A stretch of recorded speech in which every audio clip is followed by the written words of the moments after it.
తెలంగాణ రాజకీయాల్లో మళ్లీ వేడి పెరిగింది.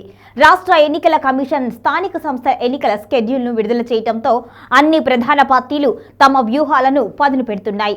ఎంపీటీసీ, జెడ్పీటీసీ, సర్పంచ్, వార్డు సభ్యుల స్థానాలకు 5 దశల్లో జరగనున్న ఈ ఎన్నికలు అక్టోబర్ 9వ తేదీ నుంచి నవంబర్ 11వ తేదీ వరకు కొనసాగుతాయి. ఈ నేపథ్యంలో అధికార కాంగ్రెస్, ప్రధాన ప్రతిపక్షం బీఆర్ఎస్ మూడో శక్తిగా ఎదగాలి అని ప్రయత్నిస్తున్న బీజేపీ మూడు కూడా వేరువేరు దశల్లో ప్రచార యాత్రకు సిద్ధమయ్యాయి. ఇక్కడ ప్రచారంలో రాష్ట్ర ప్రభుత్వం అమలు చేస్తున్న సంక్షేమ పథకాలు ప్రధాన ఆయుధంగా వాడాలి అని కాంగ్రెస్ నిర్ణయించింది. ఉచిత బియ్యం పంపిణీ, మహిళలకు ఆర్టీసీ బస్సులో ఉచిత ప్రయాణం, 500 రూపాయలకే గ్యాస్ సిలిండర్లు, ఉచిత విద్యుత్ వంటి పథకాలతో పాటు బీసీలకు రిజర్వేషన్ అమలు, ఇటువంటి అంశాలను ప్రజల్లో బలంగా వినిపించాలి అనుకుంటున్నారు. ఇక పీసీసీ అధ్యక్షుడు మహేష్ కుమార్ గౌడ్ ఈ పథకాలు కాంగ్రెస్ కు గెలుపు తెప్పిస్తాయని నమ్మకం వ్యక్తం చేస్తున్నారు. ఇక ప్రతిపక్ష బీఆర్ఎస్ ఈ ఎన్నికలను తిరిగి బలపరుచుకునే అవకాశంగా చూస్తోంది. Party working president KTR Congress పై తీవ్ర విమర్శలు గుప్పిస్తూ గల్లీ నుంచి ఢిల్లీ వరకు గెలిచేది బీఆర్ఎస్ఏ అని ధీమా వ్యక్తం చేస్తున్నారు.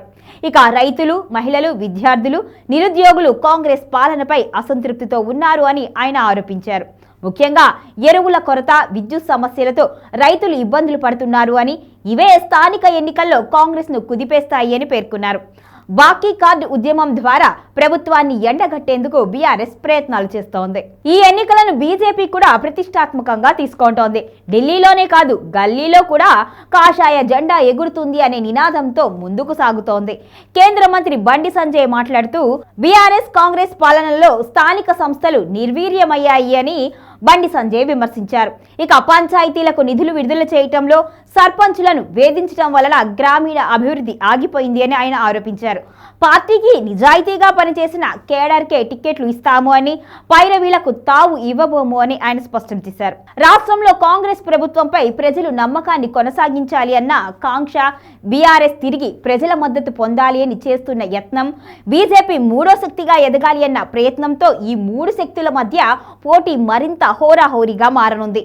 రాబోయే రోజుల్లో ఇంటింటా ప్రచారం, స్థానిక నేతల కసరత్తులు, సంక్షేమ పథకాల ఫలితాలు ఈ ఎన్నికల్లో ఏ పార్టీకి అధిక విజయం అందిస్తాయి అన్నది చూడాలి.